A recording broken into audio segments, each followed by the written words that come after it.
Madame, Monsieur, bonsoir. Le Maroc industriel de demain, c'est notre question d'actualité aujourd'hui. Car il y a des périodes où un pays attire des investisseurs et puis il y a d'autres où il change de dimension. Ce que nous voyons aujourd'hui, en tout cas, ressemble davantage à un changement d'échelle qu'à une simple séquence d'annonces économiques. Quand Safran installe au Maroc la production de ses trains d'atterrissage, à savoir ses composantes critiques, complexes, stratégiques, eh bien, ce n'est pas un détail.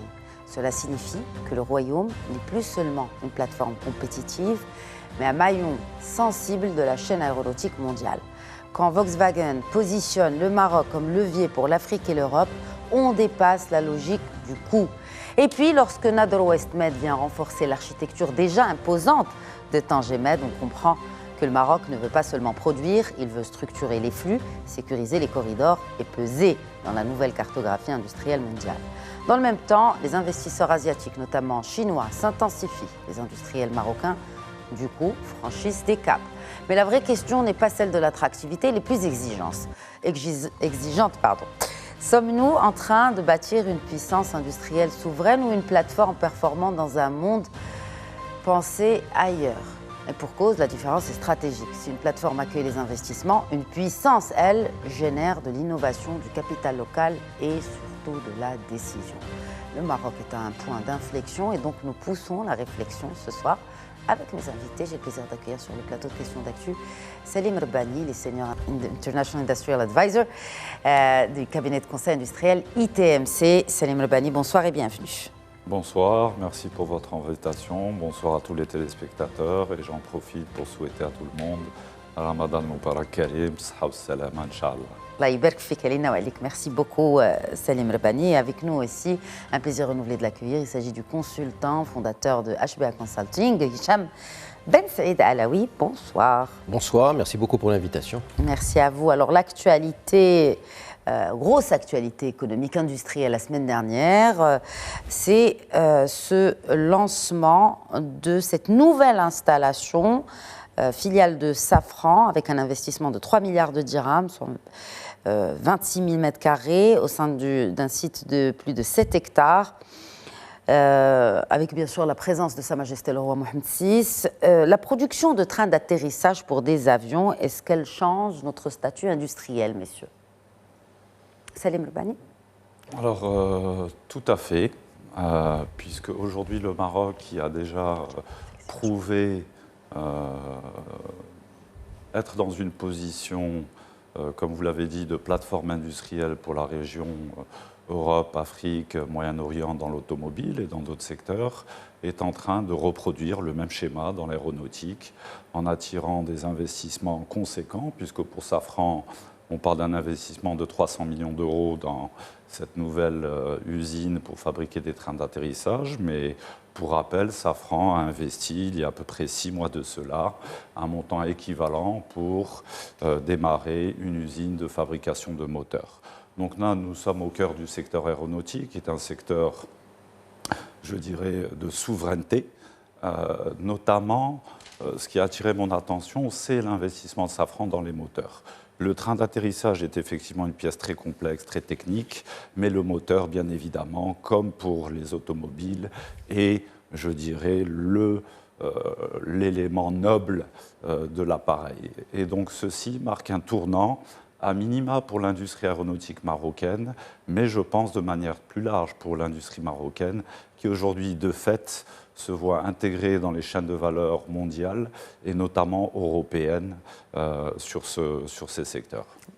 On va peut-être parler davantage sur cette intégration dans les chaînes de valeur européennes et ce que cela signifie pour le Maroc d'aujourd'hui, mais surtout pour demain, ou comment cette co-industrialisation peut prendre réellement forme. Mais avant, où se situe la valeur ajoutée pour le Maroc dans un tel projet, Hicham Ben Saïd Alaoui? Moi, je dirais que c'est une courbe d'apprentissage pour nos partenaires européens qui ont appris à nous connaître de la même manière que nous avons appris à les connaître. Et cet investissement vient un peu comme un point d'orgue, parce que si des engagements précédemment conclus entre les deux parties s'étaient mal passés, ou s'il y avait malentendu, ou si, supposément, notre pays n'avait pas tenu ses engagements, bien entendu avec des partenaires occidentaux, jamais nous n'aurions pu avoir ce type d'investissement. Je rajouterai juste un petit sujet sous le contrôle de mon éminent partenaire, c'est qu'on dit qu'un avion n'est jamais aussi fragile et vulnérable qu'au décollage et à l'atterrissage. Et donc là, nous parlons réellement de mécanique de précision pour avoir la confiance d'un leader mondial, pour produire chez nous ce qui peut faire le talon d'Achille d'un avion. Ça veut dire ce que ça veut dire. Donc pour répondre très trivialement à la question, c'est que nous avons tenu les engagements que le Maroc a formulés, qu'ils soient d'ordre fiscal, d'ordre foncier, d'ordre économique, d'ordre de ressources humaines, etc. Et tout ceci a permis de construire et de consolider cette courbe d'expérience et que lorsque l'investisseur voit que s'il place son argent, il peut rapatrier ses dividendes, il a de la stabilité, il n'y a pas forcément de mouvement de grève incontrôlé parce qu'il y a un cadre réglementaire, un cadre législatif très structuré. On est beaucoup plus proche de standards occidentaux en la matière et également d'un point de vue fiscal et d'un point de vue bancaire et d'un point de vue assurantiel, etc. Et donc, ça, c'est juste un chemin, un jalon de plus dans l'histoire très longue et qu'on espère, Inch'Allah, encore consolider sur plusieurs décennies, voire plus, de partenariat entre des gens très exigeants, qui sont des partenaires européens, et des gens qui apprennent aussi à dimensionner leurs attentes, qui sommes nous, avec un taux d'intégration industrielle qui, il y a encore 15 ans, était de l'ordre de 20%. Lorsque je vois que dans l'automobile, il n'est pas loin des 70%, dans l'aéronautique, et c'est très très élevé comme chiffre, de l'ordre de 40%, alors que historiquement, on nous avait expliqué dans les manuels que le taux d'intégration aéronautique ne devait pas dépasser 15 ou 16% parce qu'il y avait une diversification des sources. Au 40% dans l'aéronautique, c'est exceptionnel, c'est vraiment très très élevé, et donc c'est un grand motif de satisfaction, et qui est, somme toute, pour moi, assez peu surprenant. C'est une suite logique à beaucoup de défis qui avaient été lancés à notre pays, qui ont été brillamment tenus. Et j'espère qu'il y en aura d'autres comme ça. Est-ce qu'on peut mesurer le transfert de technologie aujourd'hui? Parce que vous parlez d'un taux d'intégration de 40%. Est-ce que cela signifie qu'on monte en gamme en termes de pour nos industriels, Salim Lepani? Tout à fait. Depuis 20 ans, voire un peu plus, 25 ans, je dirais, depuis que le Maroc a libéralisé son économie, on est dans un processus de montée en valeur des productions marocaines. Si je prends l'exemple de l'automobile, mais on peut le reproduire à l'échelle de l'aéronautique, nous avons démarré par des activités plutôt orientées main-d'œuvre, puisque l'avantage compétitif du Maroc était orienté sur ce secteur-là, avec des activités de production essentiellement, et puis petit à petit, de fil en aiguille, notamment au travers de cet indicateur du taux d'intégration, nous avons étoffé notre tissu industriel et intégré des nouveaux métiers plus complexes, plus exigeants, avec un plus fort contenu technologique pour atteindre le taux d'intégration de 60-70%. Je vais vous donner quelques exemples. Typiquement, dans l'automobile, on avait démarré avec le câblage automobile, qu'on avait récupéré en fait d'Europe, et puis petit à petit on a intégré les activités d'emboutissage, de transformation du métal, d'injection plastique et autres métiers. Et puis aujourd'hui, avec l'électrification en cours dans la mobilité, notamment automobile, on voit qu'un écosystème de batteries est en train de se mettre en place, basé sur des investissements chinois mais également européens, pour pouvoir produire l'ensemble de la panoplie des éléments nécessaires, c'est-à-dire cathode, anode, substrat chimique, et puis bien sûr l'activité, je dirais, de mise en forme de ces éléments pour fournir des batteries. Donc effectivement, le Maroc est en train de monter de manière très structurée dans la chaîne de valeur. Je rajouterai un dernier éclairage, il en va de même pour les métiers. L'engineering ou l'industrialisation, ce qu'on appelle l'industrialisation aujourd'hui au Maroc, est une activité qui est très très présente chez tous les équipementiers, également chez les constructeurs et les locomotives comme Renault, Stellantis, mais également comme Safran.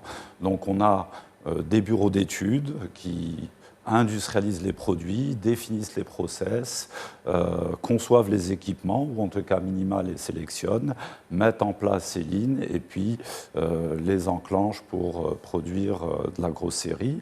Et nous sommes en train d'attaquer une phase, et ceci est très important à noter, qui est la phase conception ou R&D, qui était, je dirais, un des maillons faibles historiquement, mais c'était dans l'ordre des choses. Et aujourd'hui, nous assistons, je dirais, à l'implantation de bureaux de recherche et développement, notamment dans l'automobile, plus particulièrement Stellantis, mais Renault suit le pas avec un temps de retard.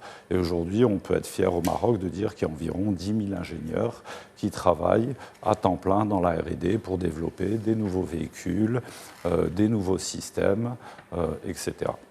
Alors, ce qui est intéressant, on va revenir à l'aéronautique, mais c'est le cas Volkswagen qui, Hicham Saïd-Alaoui, ça vous fait sourire, qui a exprimé une certaine attention envers le Maroc comme nouveau partenaire. Peut-être un mot sur Volkswagen et comment un géant allemand de l'automobile voit un investissement dans un pays comme le Maroc. En fait, ça me fait sourire pour plusieurs raisons. Tout d'abord, lorsqu'on parle de rigueur allemande, industrielle, industrieuse, spontanément, on va penser à l'Allemagne. A fortiori dans le secteur automobile, parce qu'on a cité cette marque, on aurait pu en citer beaucoup, beaucoup d'autres. Celle qui commence par un A, celle qui commence par un B, le but n'est pas de faire de la publicité outre mesure. Et je rajouterais même, en complément à ceci, l'Allemagne, c'est le pays le plus important de l'Union européenne. Et parmi les griefs qu'on peut formuler à l'Union européenne, c'est parfois un certain excès de bureaucratie qui fait que on ne peut plus normer et normaliser comme environnement. Et donc, si vous considérez un pays qui est le numéro 1 en termes d'économie dans un environnement ultra normatif, qui est l'Union européenne, et à tel point que ça suscite pas mal de critiques parfois au niveau des détracteurs, et si on rajoute à cela une excellence éprouvée parmi les secteurs de l'automobile, et on rajoute à cela l'expérience spécifique de ce constructeur en particulier, c'est des gens qui ne font pas les choses par hasard. Et donc, c'est qu'ils sont d'accord sur le triptyque normes, et ils savent qu'ils vont retrouver une manière de faire au Maroc qui ressemble beaucoup, pour ne pas dire qu'une copie carbone des normes européennes. Ils savent qu'ils vont trouver de la technicité, sinon ils ne viendraient pas. On ne fabrique pas des choses d'approximation, c'est de la mécanique de précision. Et troisième sujet, c'est des gens qui se projettent. Parce que l'investissement, qu'il soit humain ou qu'il soit capitalistique, n'est pas un investissement pour faire un coup de 4-5 ans et partir. C'est beaucoup d'argent qu'ils mettent, c'est beaucoup de temps qu'ils mettent, c'est une stratégie, c'est une orientation. Et donc là, c'est une excellente nouvelle, parce que s'ils initient ce type de démarche, c'est que c'est parti pour rester sur 3, 4, 5, 6 générations. C'est une démarche quand même qui fait quand même quitter le groupe de l'Afrique du Sud, ou j'ai envie de dire muter les activités du groupe de l'Afrique du Sud vers le Maroc. Oui, c'est assez peu surprenant parce que l'Afrique du Sud, toute grande économie africaine qu'elle est, a encore des problématiques de délestage. Il n'y a pas d'électricité 24 heures sur 24 dans certaines régions, pour parler très concrètement. Il y a parfois des problématiques d'inflation galopante, il y a des problématiques d'insécurité, il y a des problématiques de récession, parce que la croissance économique sud-africaine ne saurait être comparée à la croissance économique marocaine. Il y a des problématiques logistiques et de proximité.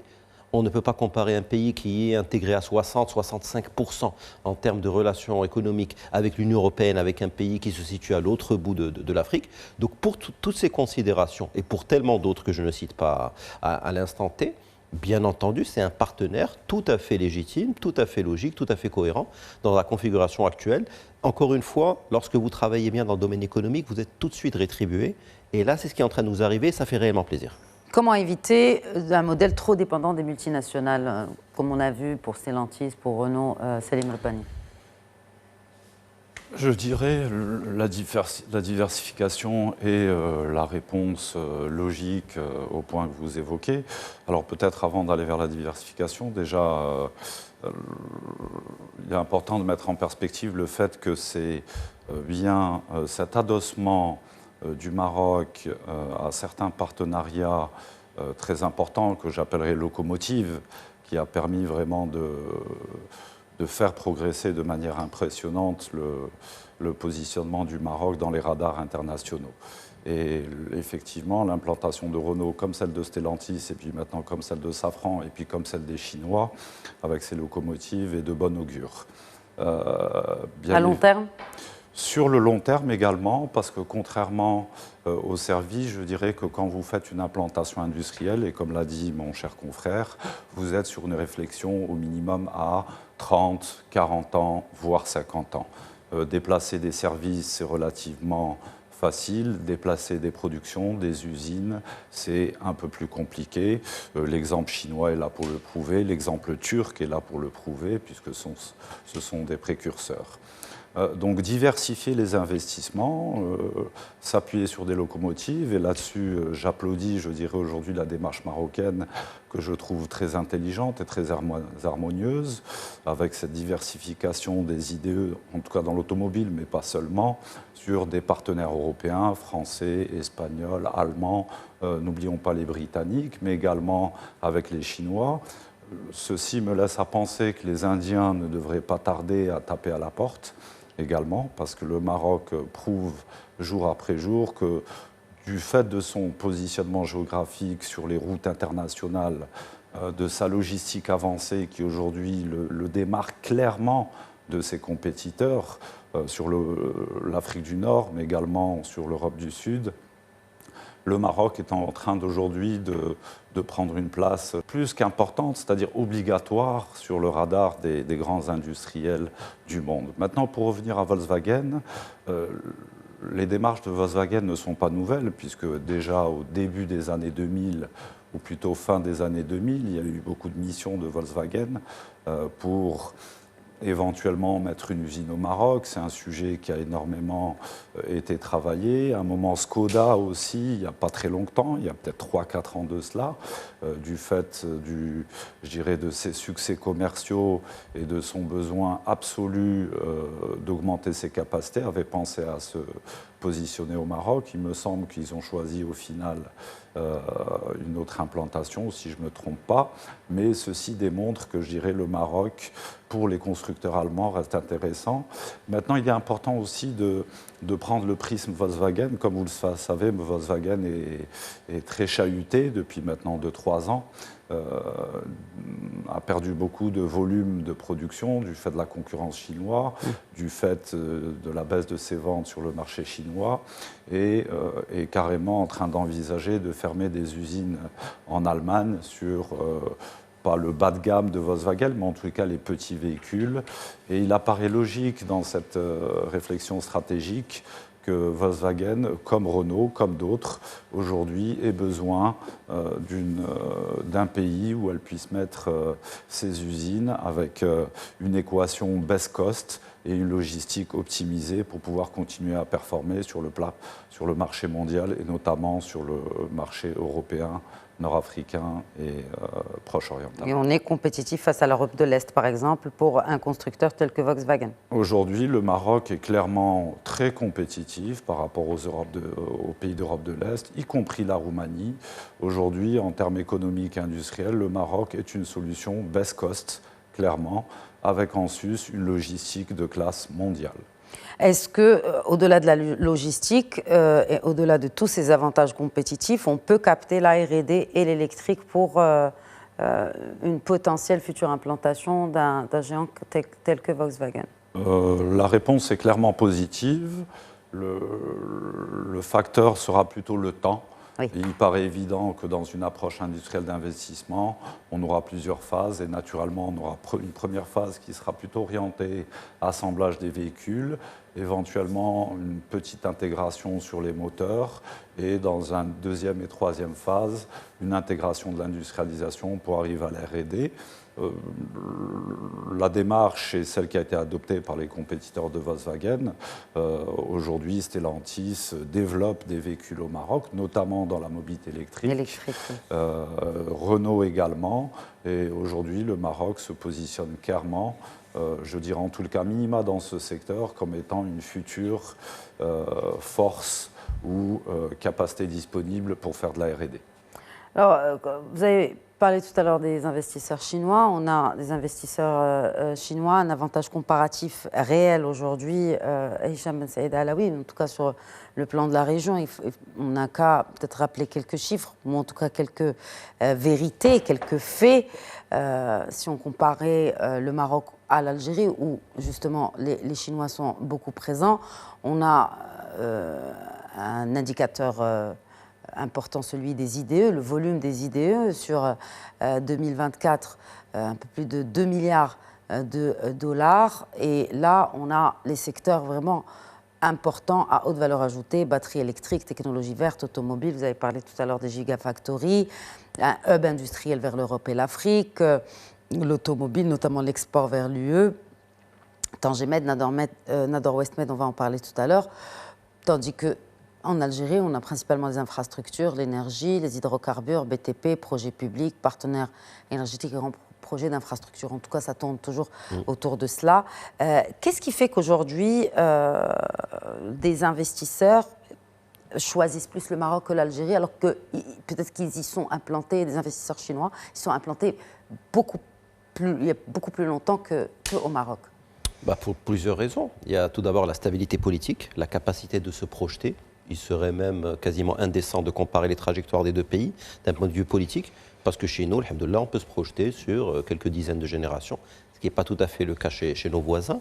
Il y a les problématiques monétaires et financières, parce que nous avons un taux de cotation unique de notre monnaie nationale qui est disponible au niveau des différentes banques, qui est régulé de main de maître par une banque centrale, Banque El Maghreb, qui fait de l'excellent travail, ce qui n'est pas tout à fait le cas chez nos voisins, où vous avez un cours officieux, un cours officiel du dinar pour les personnes qui se déplacent là-bas, qui ont du business là-bas, pourront peut-être assez aisément corroborer ce que je suis en train de dire. Il y a aussi une très forte deleveraging, comme diraient les anglo-saxons, autour des hydrocarbures, parce que nous, nos exportations ne tournent pas à 93% autour d'une matière unique, comme c'est le cas de nos voisins qui exportent du gaz. Et c'est-à-dire que, basiquement, il y a une rente que nos voisins ont eu la chance d'avoir dans leur pays. Mais est-ce que ça a servi d'effet de levier, comme ont fait par exemple les Émiratis, pour développer un écosystème autour? Les chiffres disent que non, parce que sinon, les 93% d'exportation de gaz seraient devenus 60% ou 50%, parce que nos voisins auraient développé autre chose. Et ça, au niveau des différents classements, c'est ce que regarde un investisseur. Est-ce que c'est stable? Oui. Si j'ai de l'investissement là-bas, je peux rapatrier des dividendes? Oui. Est-ce qu'il y aura un blocage venu un peu d'ailleurs au niveau de la Banque centrale? Non, absolument pas. Est-ce que je peux avoir un manque de souveraineté sur mes usines et sur mes différents équipements? Non, ça s'est jamais vu au Maroc. Lorsque vous investissez, la propriété est sacrée au Maroc, ce qui n'est pas tout à fait le cas ailleurs. Est-ce que vous avez un free trade au sein du pays? Oui, tout à fait. Donc pour toutes ces raisons, des Chinois, qui pèsent 30% de l'économie industrieuse mondiale, c'est-à-dire cette fameuse usine du monde, sur 5 produits au niveau mondial, ils ont 1,5 à 2 sur les 5 qui sont chinois. Et si ces gens qui ont roulé leur bosse, pour parler trivialement, qui ont étudié un certain nombre de pays, notamment dans notre continent où ils sont de plus en plus présents, mais également en dehors de notre continent, notamment en Asie du Sud-Est, ils ne font encore une fois jamais les choses par hasard. Certes, les Allemands sont en perte de vitesse industrielle parce qu'ils pèsent moins de 5% de la production industrielle mondiale. Et l'Europe, dans sa globalité, est en perte de vitesse. Si on nous avait dit un jour que la France pèserait moins de 2% de la production industrielle mondiale, ça m'aurait fait sourire lorsqu'on parle de la révolution industrielle et des champs de la révolution industrielle, même la Grande-Bretagne, même l'Italie qui pèse 1,7%. Mais toujours est-il que ce soit les Chinois qui ont le vent en poupe, que ce soit les Européens qui ont l'ADN de l'industrie, s'ils choisissent le Maroc, et Dieu sait qu'ils sont très différents culturellement en termes de stratégie d'orientation, encore une fois, ce ne sont pas des gens qui font des choses par hasard, ils font leurs études, ils se sont renseignés, ils ont pu observer sur le terrain ce qui se faisait, et donc pour la proximité géographique, pour la logistique, pour la qualité de la main-d'œuvre, pour le transfert de compétences, pour la stabilité monétaire, bien entendu la stabilité politique, pour la régionalisation avancée, qui fait que vous pouvez vous installer invariablement dans la région de Knetra, dans la région de Nador, dans la région d'Esfi, dans la région de Laayoune de plus en plus, dans la région de Tanger, eh ben, vous aurez du business, contrairement à d'autres pays où vous avez la macrocéphalie, il y a une grande ville, parfois il y a une deuxième grande ville et c'est fini. Donc pour toutes ces raisons, des gens qui sont tous sauf des amateurs choisissent le Maroc et c'est un choix économique pragmatique pur et je les en remercie très personnellement. Comment articuler les partenariats européens et asiatiques, notamment chinois? Alors ça, c'est une question extrêmement sensible parce que, en rappelant les chiffres que j'avais évoqués, oui, si l'Europe est en train de reconstituer son leadership, parce que pour un Européen nostalgique des belles années du 19e siècle, il vous dira que ce n'est pas possible que les chantres de la révolution industrielle soient autant à la traîne en termes de production et que nous, Européens, on pèse moins de 15% aujourd'hui, moins de la moitié de ce que fait la Chine seule. Oui. Donc effectivement, il y aura des débats entre les deux, des débats à coup de normes du côté de l'Union européenne, notamment d'un point de vue de production et d'émissions de gaz carbonique. Il y aura également des ripostes avec une toute autre stratégie, un tout autre business model chinois. Et là, la question, elle est tout sauf simple. C'est-à-dire, y répondre de manière frontale serait très impudent de ma part. Il faut savoir composer. Le Maroc a montré que politiquement, sur d'autres dossiers, était brillamment outillé pour composer. C'est-à-dire même, si on prend l'exemple, que c'est un parallèle qui est peut-être pas très heureux, pendant la guerre froide, le Maroc a su composer avec deux camps radicalement opposés. Le Maroc l'a brillamment fait. Et sans se dédire et sans compromettre son identité. Je pense que politiquement et géostratégiquement, ce pays a suffisamment d'expérience et de vécu pour pouvoir concilier les deux positions. Et c'est en soi que servent nos fameux 12 siècles de monarchie. C'est un héritage immatériel énorme, vraiment énorme, qui nous permet de composer avec deux partenaires qui ont des visées, qui peuvent converger et qui sont concurrents. Et vous verrez que le Maroc le fera brillamment. On sera très très bon avec les Chinois, on continuera à être très bon avec les Européens. Et notre pays va s'intégrer industriellement de plus en plus et il y aura un impact positif sur le PIB marocain, puisqu'encore une fois, le PIB, c'est la somme des valeurs ajoutées. Oui, vous en parlez, mais dans le PIB, combien représente aujourd'hui l'industrie? On voit quand même qu'elle ne représente pas son plein potentiel, même si les taux de croissance du secteur industriel restent prometteurs, autour de 5%, entre 4 et 5%, 6% pour le dernier trimestre dernier. Mais on voit quand même que l'apport de l'industrie dans le PIB marocain reste faible. Pourquoi ? C'est une question de méthodologie. Déjà, le PIB, c'est la somme des valeurs ajoutées. À bien entendu, ne pas confondre avec des exportations ou du chiffre d'affaires. Donc, ne serait-ce que par le jeu du taux d'intégration industrielle, l'augmentation du taux d'intégration industrielle va engendrer mécaniquement une augmentation de ce qui va rester, c'est-à-dire ce que nous produisons. Parce que qu'est-ce qui reste finalement? Qu'est-ce qui reste des investissements au Maroc? Ce qui va rester, ce qui va partir, c'est moins 30% dans le secteur automobile. Oui. C'est-à-dire si vous avez un taux d'intégration de 70% dans le secteur automobile, ça signifie que vous avez sur le territoire marocain 70% de ce qu'il vous faut pour produire. Ça s'appelle de la valeur ajoutée, ça s'appelle de la marge, pour parler très trivialement. Et donc, il y a deux manières de faire impacter positivement cette croissance industrielle en termes d'impact sur le PIB. Tout d'abord, continuer à consolider, à accroître la valeur ajoutée, et donc l'impact direct sur le PIB. Et deuxième sujet, accroître l'effet volume. Plus on attire d'investissements, avec en fil rouge, plus le taux d'intégration industrielle est important, ça devrait signifier que non seulement on devrait attirer davantage de flux, il y aurait plus d'exportations, mais il y aurait plus d'impact en termes de chiffre d'affaires. Contrairement à certains de nos voisins qui peuvent attirer des IDE, mais vu que ce qui est disponible dans leur pays est tellement limité, ils sont obligés d'importer beaucoup de choses pour produire. Et donc, ce qui va rester mécaniquement, alors que lorsque vous étudiez juste les exportations, vous voyez un chiffre important, mais ce qui reste réellement en termes d'impact sur le PIB est marginal chez certains de nos voisins. Et c'est pour ça que vous avez certains de nos voisins africains qui attirent quelques investisseurs étrangers, mais vous voyez que leur croissance du PIB fait du surplace. Contrairement au pays, pour vous répondre aussi très, très basiquement, lorsque le Maroc était davantage dépendant de son secteur agricole, les années de mauvaise pluviométrie, nous avions 50% de notre croissance qui disparaissait, qui était parfois rattrapée l'année suivante si la pluviométrie était bonne. Là, c'est davantage lissé. Si vous voyez l'évolution du PIB marocain, on reste sur 4,4-4,5% de taux de croissance moyenne pondérée. En revanche, vous avez moins d'exercices où vous passez de plus 1,5% à plus 6%, plus 2%. Cet effet sinusoïdal est moins marqué, notamment grâce à ce qui a été fait à Tanger, ce qui a été fait à Konetra, l'Atlantic Free Zone notamment, ce qui a permis de lisser les effets négatifs de la saison agricole, qui, quand elle est bonne, permet un surplus, mais quand elle n'est pas bonne, permet de ne pas descendre à 1,5-2% et donc menacer l'emploi, menacer d'autres choses. Oui, mais il y a une autre réalité, c'est qu'on le voit, vous avez parlé d'emploi, ce secteur industriel n'arrive pas à absorber le taux de chômage, notamment chez les jeunes. Pourquoi ? Est-ce que c'est l'offre qui manque aux besoins de la demande, Selim Rebani? Je dirais qu'il y a d'abord un facteur structurel. Au niveau démographique, le Maroc est en train de terminer sa transition démographique, donc c'est-à-dire qu'on est au maximum en fait de l'arrivée de jeunes sur le marché du travail. On parle quand même de quelques centaines de milliers de personnes tous les ans, donc ça n'est pas rien. Le bassin d'emploi historique du Maroc, ça reste l'agriculture, et l'agriculture, à ce titre, doit rester, je dirais, dans la stratégie marocaine comme un point très important, puisque justement, c'est elle qui est la plus à même, au-delà de la mécanisation de l'agriculture, qui est la plus à même d'absorber cette main-d'œuvre. L'industrie, aujourd'hui, au Maroc, crée quand même beaucoup d'emplois, peut-être un peu moins que les services, mais crée quand même beaucoup d'emplois, et notamment des emplois qualifiés.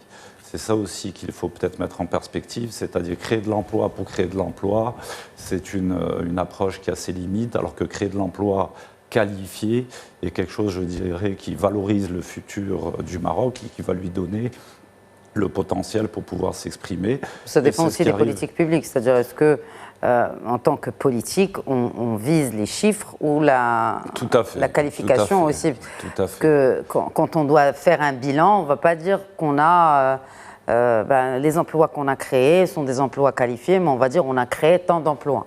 C'est même la logique même de la communication politique est basée sur ces chiffres-là. Exactement, vous avez raison. On est plutôt sur une approche quantitative aujourd'hui, même si le qualitatif est évoqué. Et vous avez tout à fait raison d'attirer le regard sur ce point. Effectivement, la qualité est aussi très importante. Et l'orientation qu'a pris le Maroc est globalement, je veux dire, en tous les cas, minima pour le secteur secondaire et pour l'industrie, positive, puisqu'on est vraiment sur des métiers très qualifiés. Maintenant, pour répondre à la part de l'industrie dans le PIB, oui.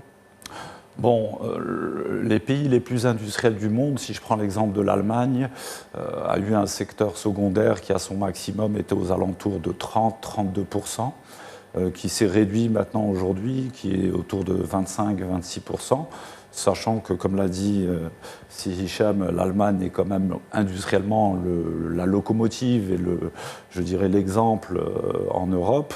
Si on prend à contrario l'exemple français, la part du PIB industriel dans le PIB français a décru de 26 à 9%. Donc ça vous donne une idée un peu des gaps. Et je dirais que le Maroc doit viser un PIB industriel de l'ordre de 20 à 30%. On n'en est pas loin, puisqu'aujourd'hui on doit être entre 15 et 20% en termes de PIB industriel. Donc il reste des efforts à faire, mais la courbe de progression se fait naturellement. Et je pense qu'on devrait y arriver dans quelques années. Comment, notamment à travers l'accélération de l'intégration locale de nos PME, Salim El-Bani, parce que là, on va rentrer vraiment dans le micro et dans comment les entreprises marocaines peuvent grappiller davantage de parts de marché autour de ces industries, qu'elles soient aéronautiques, automobiles ou autres, qui sont, et aussi, par exemple, pour les batteries. Alors là, je pense qu'il faut avoir une stratégie segmentée. De manière succincte, les grandes chaînes de valeur mondiale sont très difficiles d'accès. Au niveau normatif, au niveau capitalistique, au niveau ressources, etc.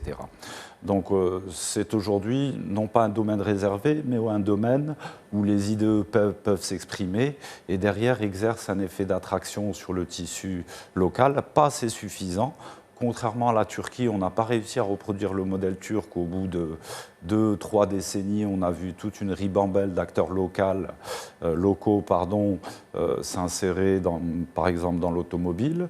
C'est un phénomène au Maroc qui marche pas aussi bien, pour des raisons, je dirais, business ou capitaliste. C'est-à-dire qu'aujourd'hui, pour l'investisseur marocain ou le détenteur de capital au Maroc, l'investissement dans les grandes chaînes de valeur mondiales reste quand même relativement risqué et très difficile d'accès. Donc c'est pour ça que je pense qu'il faudra avoir une stratégie segmentée, s'appuyer sur l'investissement extérieur en ce qui concerne les secteurs de haute technologie, automobile, aéronautique, électronique, etc. Les secteurs plus à notre portée comme le textile, l'agro-industrie, le BTP, les banques, les assurances, où nous avons des locomotives et des champions nationaux, ceux-là sont à même, je dirais, de jouer ce rôle pour le Maroc, c'est-à-dire un développement industriel en visant des marchés qui sont peut-être plus faciles d'accès dans un premier temps. Et là, on rejoint la piste de la diversification. L'Europe est un marché important pour nous, pour certaines commodités, le textile, l'agroalimentaire, etc., l'automobile. Il faut effectivement se diversifier vers d'autres marchés. L'Amérique, aujourd'hui, je pense qu'il est très, très important de faire un focus sur l'Amérique, puisque, comme l'a dit mon collègue, l'Europe, qu'on le veuille ou non, aujourd'hui, est un peu en déclin. Et donc, c'est un risque pour nous, portefeuille. Et il est important d'élargir notre portefeuille en ciblant l'Amérique, du Nord comme du Sud. Nous avons les accords de libre-échange qui nous permettent de le faire. L'Afrique aussi est un chemin important. L'Afrique, c'est vrai, ne pèse pas beaucoup dans le commerce mondial. Aujourd'hui, c'est peut-être 4-5% du commerce mondial, mais il y a un potentiel gigantesque, tout simplement du fait de la démographie. On est passé de 700 millions à 1,5 milliard en 20-30 ans. On va repasser dans les 30 prochaines années à 2,5 milliards. Le problème de l'Afrique aujourd'hui, c'est que c'est un marché non solvable. Oui. Donc il faudrait développer une approche, et là, un adossement aux partenaires européens, Maroc, partenaires européens, voire façade sud-atlantique, Europe, pour justement développer ce marché africain. Vous en pensez quoi du Made with Europe? De pardon? Vous pensez, du Made with Europe. Oui. Bon, c'est un sujet très frais, qui fait écho, je dirais, à une vague de protectionnisme qui est en place aujourd'hui, qui elle-même a des causes sous-jacentes géopolitiques. Les États-Unis ont clairement aujourd'hui choisi une politique de réindustrialisation qui se traduit par la mise en place de barrières, notamment vis-à-vis du concurrent de l'Asie du Sud-Est. L'Europe, aujourd'hui, n'a pas une stratégie aussi claire. Elle balance entre un alignement sur la politique actuelle américaine, mais également sur le fait que la Chine est quand même un de ses plus grands partenaires commerciaux, tant en termes d'exportation que d'importation, ce qui limite ses marges de manœuvre. Et donc je pense que cette nouvelle stratégie européenne saura concilier les équilibres pour permettre au Maroc de continuer à progresser avec elle. Le Maroc, quand on regarde, est en fait un partenaire historique de l'Europe, je dirais, avec une antériorité très importante. Donc je ne pense pas que cela puisse avoir d'impact négatif sur le Maroc. On a eu d'ailleurs des phénomènes similaires que, rappelez-vous, le Maroc, à un moment, a été mis dans une certaine liste grise au niveau financier. Il y a eu un très bon travail diplomatique du Maroc qui a permis de nous remettre... Et fiscal, tout à fait. Il y a eu des impacts fiscaux également. Bon, je pense que le Maroc arrivera à faire son chemin, mais pour vraiment continuer sur cette question, je pense qu'aujourd'hui l'Europe est à la croisée des chemins dans cette reconfiguration mondiale qui est en train de se dérouler à vitesse accélérée sous les coups de boutoir de M. Donald Trump. La carte nord-africaine, ou à minima façade sud-atlantique de l'Afrique, est une carte vraiment très intéressante à jouer pour l'Europe et lui permettrait de, je dirais, de construire un nouvel avenir économique et industriel. Et comment un port tel que Nador West Med peut changer la donne, peut changer cet équilibre méditerranéen, Hicham Ben Saïd Alaoui? Pour plusieurs raisons. D'abord, il permettrait de désengorger la pression qu'il y a sur le port de Tanger, qui, il y a encore des études qui sont sorties, qui en cumulé sur d'autres ports, notamment espagnols, est en train de les dépasser. Donc déjà désengorger ce coin de notre pays et également renverser quelque peu les équilibres macroéconomiques et stratégiques entre la façade nord-ouest et nord-est maritime de notre pays, qui permettrait un accès géographique du fait du positionnement stratégique de Nador vers d'autres régions du globe, et donc de gagner quelques précieux kilomètres qui auront leur pesant d'or lorsqu'il s'agira de gérer des coûts logistiques. Donc déjà, diversifier, la diversification est clé. On ne sait jamais ce qui peut se passer, encore une fois climatiquement ou autre, et avoir une solution de repli, excusez du peu, une solution de repli à très très haute technologie, ça c'est exceptionnel. Et qui à terme, c'est tout le mal que je leur souhaite, que Nador puisse concurrencer Tanger inversement. Et donc ce cercle vertueux qui serait initié, qui permettrait aussi bien de diversifier, qui permettrait de toucher d'autres lignes en termes de commerce transfrontalier, et qui permettrait également de diversifier notre approvisionnement. Ça sur le premier sujet. Sur le deuxième sujet, je pense que, et ça a été évoqué par mon partenaire ici présent, je dirais qu'il y a un marché quand même qui s'échappe à lui-même. C'est le marché africain, c'est la ZLECAf. Parce que, pour répondre aussi à la question sur le chômage, je pense que nous sommes en train d'apprendre à vitesse grand V et nous sommes en train de tirer les marrons du feu lorsqu'il s'agissait d'industrialiser davantage notre pays dans des domaines qui nous échappaient il y a encore 50 ans. C'est-à-dire l'aéronautique et l'automobile. Et ça, en soi, c'est un motif de satisfaction. On en tire les profits, nous avons été prêts au bon moment et nous avons su faire preuve de cohérence, de résilience et d'une certaine profondeur de réflexion qui nous a permis de consolider, de pérenniser les relations avec nos partenaires. Mais en revanche, si on considère que l'Union européenne, c'est un marché de 450 millions d'habitants, de consommateurs, 23 millions d'entreprises à peu près, qui, en cumulé, flirtent avec les performances chinoises. Ils ne sont pas très très loin, autour des 20 000 milliards de dollars de PIB. Bien entendu, les États-Unis sont injouables avec leurs 30 000 milliards. Mais lorsque vous considérez le marché africain, c'est 1,3 milliard à l'instant T de consommateurs. Et à fin 2050, il est question que 2 humains sur 5 soient africains. Il est question d'un PIB consolidé à l'instant T qui dépasserait celui de la France. Et je pense qu'en termes d'intégration africo-africaine, c'est-à-dire intra-africaine, il y a un très très grand pan de la réflexion qui nous échappe malheureusement. À notre corps défendant, je pense que notre pays a beaucoup fait pour capter l'intérêt, que ce soit en inflow ou en outflow de nos partenaires africains, mais malheureusement, ça ne prend pas encore économiquement comme ça devrait prendre. Et donc, d'un point de vue industriel pur, nous sommes en train de très bien composer avec la Chine, très bien composer avec l'Inde, très bien composer avec les États-Unis, très bien composer avec l'Europe. Mais je n'ose imaginer ce que serait l'impact sur le PIB marocain si les 54 pays africains devaient se liguer positivement, prendre conscience de ce qu'ils peuvent représenter, donner quelque peu, sans mauvais jeu de mots, les clés du camion à un grand frère comme le Maroc, pour piloter une stratégie industrielle, fort de son expérience, fort de sa courbe d'apprentissage. Et là, si on pouvait s'adresser non plus à un marché de 40 millions de consommateurs, comme c'est le cas du marché marocain, mais à un marché de 1,5 milliard ou 2 milliards à terme de consommateurs, même les 450 millions de clients européens, qui en plus sont confrontés à une certaine réglementation, à certains atermoiements. Est-ce qu'on veut la voiture thermique? Non, finalement on ne la veut plus, finalement on la veut mais sans son carbone. C'est assez peu lisible pour nous. En revanche, si la ZLECAf devait, et c'est ce qu'elle appelle de leur vœu beaucoup d'opérateurs microéconomiques, si elle devait s'activer économiquement, et si beaucoup de nos voisins suivaient l'impulsion marocaine, sous l'impulsion de Sa Majesté le Roi, là pour le coup c'est un total game changer, et on considérera l'Afrique comme étant un des très grands au niveau mondial économiquement, ce que ce continent mérite d'être. Ce sera le seul continent en croissance, ce sera le continent avec un âge médian inférieur à 30 ans. Il y a tellement d'opportunités chez nous qu'il n'y a pas ailleurs. Et pour l'instant, malheureusement, du fait de certains atermoiements de certains de nos voisins, malheureusement, ce potentiel énorme n'est pas exploité. Oui, mais pour qu'il soit aussi exploité au niveau national, comment passer de plateformes extrêmement performantes dans un système conçu ailleurs à une réelle puissance industrielle émergente, Salim Rbani? On en revient à la diversification, c'est-à-dire qu'il faut diversifier nos marchés. Nous sommes aujourd'hui globalement axés sur le marché européen et donc, comme le dit mon cher confrère, il faut ouvrir des nouveaux marchés et c'est là où l'Afrique, aujourd'hui en termes de potentiel marché, l'Afrique c'est le marché du futur, à condition de le solvabiliser.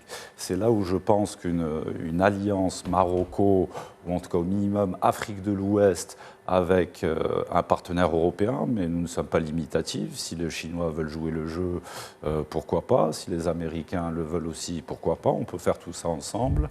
Mais aujourd'hui, une des priorités, c'est mettre en place justement la ZLECAf, investir dans les infrastructures africaines, donc les routes commerciales, pour justement ouvrir ce marché.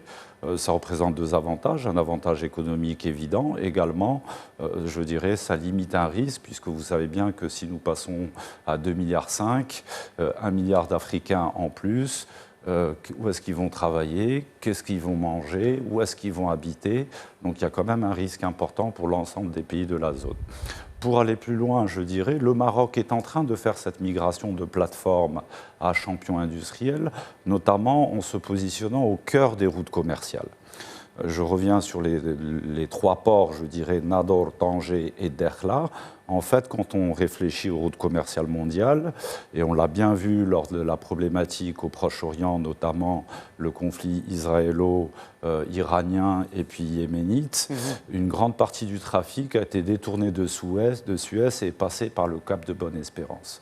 Ce détournement, en fait, a augmenté, je dirais, la fréquentation des ports marocains, que ce soit Casablanca ou Tanger, de l'ordre de 20 à 30%, puisque la route alternative en cas de blocage de cette route médiane, c'est Bonne-Espérance, c'est l'Afrique du Nord. Et là, je dirais, cette stratégie marocaine portuaire sous la vision éclairée de Sa Majesté Mohamed VI l'Ensro, l'ouverture de cette façade atlantique est peut-être cet élan stratégique qui va nous permettre de passer du stade de plateforme au stade, je dirais, non pas de champion industriel, mais en tous les cas de maillon stratégique dans les échanges et le commerce mondial, que ça soit en direction de l'Amérique, de l'Europe, de l'Afrique.